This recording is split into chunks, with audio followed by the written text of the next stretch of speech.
एक से 2 दिन में रिप्लाई आ जाएगा आईसीसी का कि क्या होगा। क्या बांग्लादेश की टीम इंडिया आएगी मैच खेलने के लिए या फिर वेन्यू में बदलाव आएगा? क्योंकि बांग्लादेश क्रिकेट बोर्ड ने एक लेटर लिखा है। अगर आप हमारा चैनल देखते हैं तो आपको पता ही होगा, मैंने वीडियो भी बनाया हुआ था, इसलिए मैं बोलता हूं कि लगातार देखा करो वीडियो। हर टॉपिक पर बनाता हूं, चाहे किसी भी देश का हो मैटर या क्रिकेट मैच, मैं कोशिश करता हूं आप लोगों को जानकारी देने का, बिना किसी बाइज्ड होकर, है ना, न्यूट्रल होकर देने की कोशिश करता हूं। खैर, अपनी तारीफ और क्या करूं मैं।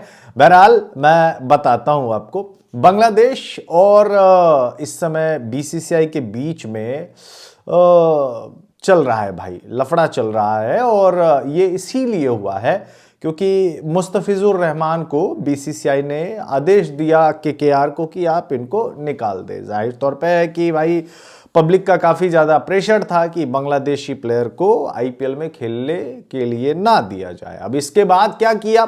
इसके बाद हुआ ये कि बांग्लादेश क्रिकेट बोर्ड ने लेटर लिखा और उन्होंने बोला है कि भाई प्लेयर्स की सेफ्टी का कंसर्न एंड ऑल, तो उन्होंने लेटर लिखा कि भाई हमें जो है वेन्यू में बदलाव चाहिए। ठीक, उसके बाद कल खबर ये आई कि बांग्लादेश की जो अंतरिम गवर्नमेंट है उन्होंने आईपीएल के मैचेस पे बैन लगा दिया। उन्होंने बोला कि अब आईपीएल मैच जो है बांग्लादेश में टेलीकास्ट नहीं होगा। चलो, मामला काफी ज्यादा आगे बढ़ गया है।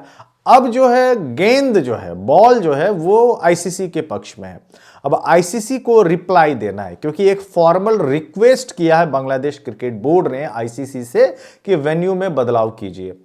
1 महीने से भी कम का समय बाकी रह गया, लगभग में मान के चलो कि 1 महीना रह गया है।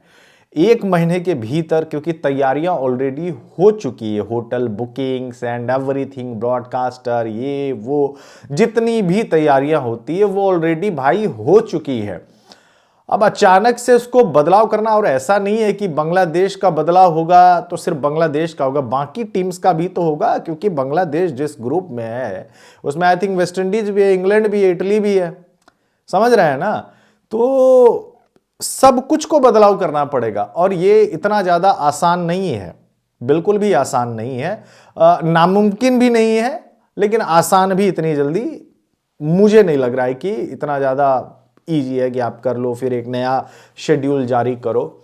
तो आईसीसी का वेट कर लेते हैं रिप्लाई आने का। जब तक में आईसीसी का रिप्लाई नहीं आएगा तो फिर मतलब कोई भी बैठ के ना यूं यूं ये हो जाएगा वो जाएगा बोल देगा, लेकिन मेरे ख्याल से जो फैसला लेना है वो आईसीसी को लेना है, मेन डिसीजन। अब मामला इतना आगे तो बढ़ चुका है, अब ये बात तो मानना पड़ेगा, लेकिन क्या होगा आगे, क्या होगा आगे?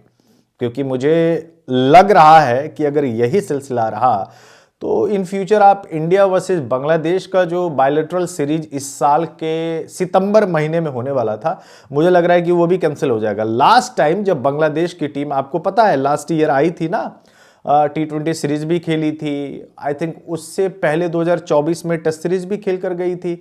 एक तो मैच हमने खुद देखा था भाई, कानपुर वाला मैच मैंने खुद देखा था, जाके वहां पे कवर भी किया था।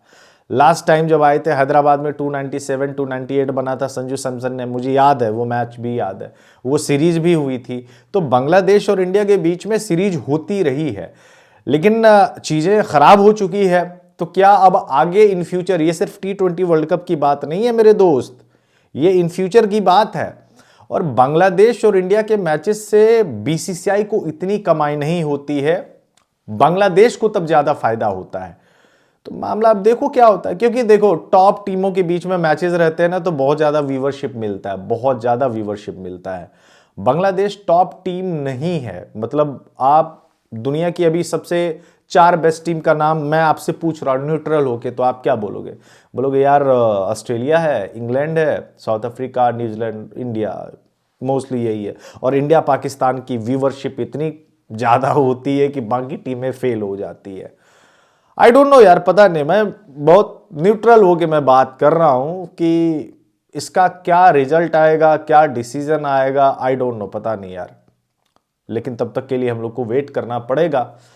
किसका फायदा किसका नुकसान ये तो आगे इन फ्यूचर ही पता चलेगा, लेकिन फिलहाल मुझे ऐसा लग रहा है कि आईसीसी के रिप्लाई तक का वेट करना चाहिए हम लोगों को। देखते क्या कुछ होता है। बहरहाल आपका क्या रिएक्शन है, ओपिनियन है, नीचे कमेंट बॉक्स में जरूर बताइएगा। क्या होगा आगे, आईसीसी का क्या फैसला आएगा? धन्यवाद, बता दो नीचे कमेंट बॉक्स में।